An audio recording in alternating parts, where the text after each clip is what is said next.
જામનગરમાં ભવ્ય તિરંગા યાત્રા યોજાઈ જેમાં લોકો દેશભક્તિના રંગમાં રંગાયા હતા। પહેલગામના આતંકવાદી હુમલામાં જે 26 પરિવારોએ પોતાના પુરુષ સભ્યો ગુમાવ્યા અને ત્યારબાદ ભારતીય સેના દ્વારા આતંકવાદીના ઠેકાણાને નષ્ટ કરવામાં આવેલ। ભારત દ્વારા સ્પષ્ટ સંદેશ આપવામાં આવેલ કે ભારત આતંકવાદને સહન નહીં જ કરે।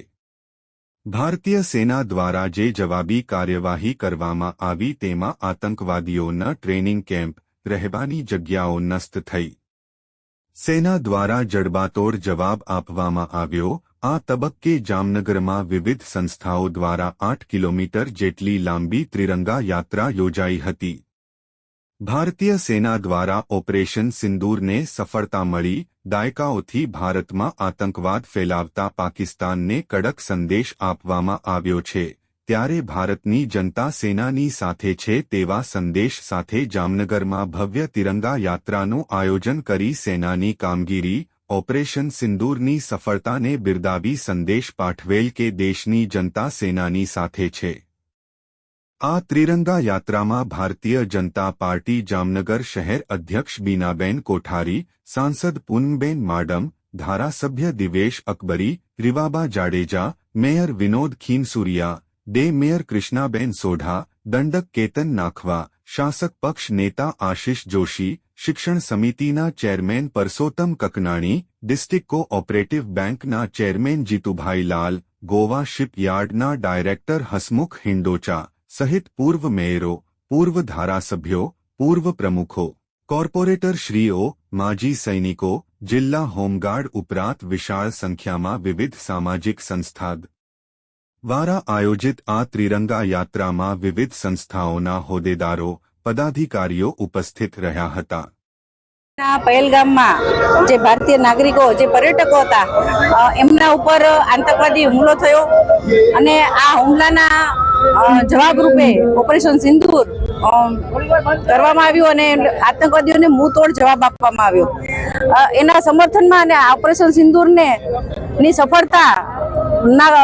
સફળતાના કારણે આજ રોજ અહીં જામનગર શહેરમાં બધી વિવિધ સંસ્થાઓ સાથે જોડાઈ અને એક તિરંગા યાત્રાનું આયોજન કર્યું છે। જામનગર શહેરની જનતા અને ખૂબ બધી સંસ્થાઓ આ તિરંગા યાત્રામાં જોડાય છે અને આપણા જે આતંકવાદી છે કે આપણો વિરોધી છે કે આપણો જે દુશ્મન દેશ છે એને એક સંદેશો અમે આ તકે આપવા માંગીએ છીએ કે જ્યારે પણ આવો કોઈ આતંકવાદી હુમલો થશે અથવા આવી જે કાર્યવાહી થશે ત્યારે જામનગર શહેરના તમામ લોકો એટલે ભારતની સમગ્ર જનતા એકજૂટ છે અને એમને સંદેશો આપવા માંગે છે કડક કે ભાઈ આવી કોઈ પણ કાર્યવાહી ચલાવી લેવામાં નહીં આવે અને એના માટે ભારતના દરેક નાગરિક અમારી સાથે છે।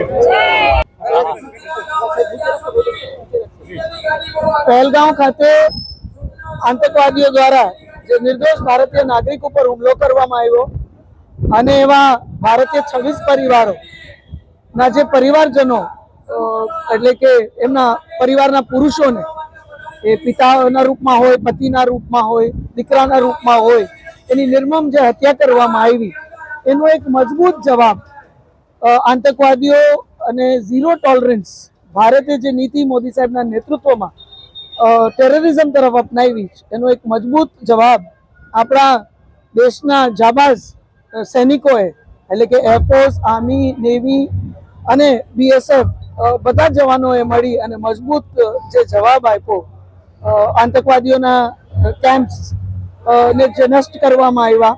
અનેક આતંકવાદીઓનું એમાં ડેથ થયું એ હમલાના માધ્યમથી અને મજબૂતીથી જે મુંહતોડ જવાબ માનનીય મોદી સાહેબના નેતૃત્વમાં આપણી ભારતીય સેનાએ જે રીતે આપ્યું એની જ એક સરાહના રૂપે અને જે સૈનિકોએ એનું જીવનું બલિદાન રાષ્ટ્રની રક્ષા માટે, રાષ્ટ્રના ગૌરવ માટે આપ્યું એમને એક શ્રદ્ધાંજલિ રૂપે આજે જામનગર શહેરમાં તિરંગા યાત્રાનું આયોજન કરવામાં આવ્યું છે।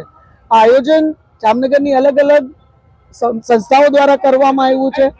એમાં પૂર્વ સૈનિકો પણ છે, એમાં નાગરિકોની અલગ અલગ સંસ્થા છે, તમામ સમાજો, તમામ ધર્મો એટલે કે આખું જામનગર એકજૂટ થઈ અને એમને એમના સૈન્ય પર એમના ભારતીય આપણી હિન્દની ફોજ એટલે આપણા સૈનિકો ઉપર કેટલું એમને ગર્વ છે એ એમને સરાહના કરવા, એમને સેલ્યુટેશન કરવા, એમને એક સલામી આપવા માટે અહીંયા બધું એકત્રિત થયું છે. અને જે વીર શહીદો આ આખા ઓપરેશન દરમિયાન જે શહીદ થયા રાષ્ટ્રની રક્ષા માટે, રાષ્ટ્રના ગૌરવને જાળવવા માટે, એમને શ્રદ્ધાંજલિ આપવા માટે થઈ આ આખું આયોજન છે. આયોજનમાં તમે ઉત્સાહ જોઈ શકો છો કે નાગરિકોમાં, આગેવાનોમાં, બધા અલગ અલગ સંસ્થાના પ્રતિનિધિઓમાં એટલો એક ઉત્સાહ છે.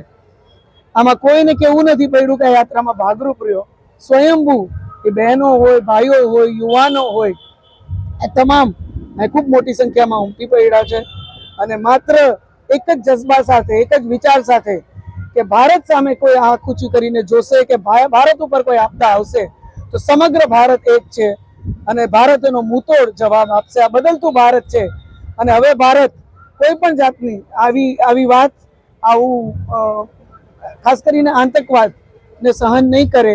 અને માનનીય મોદી સાહેબના નેતૃત્વમાં જે પ્રકારે એક મજબૂત જવાબ આપણા સૈન્ય દળે આપ્યો છે, આપણા સૈનિકોએ આપ્યો છે, એની ફરીથી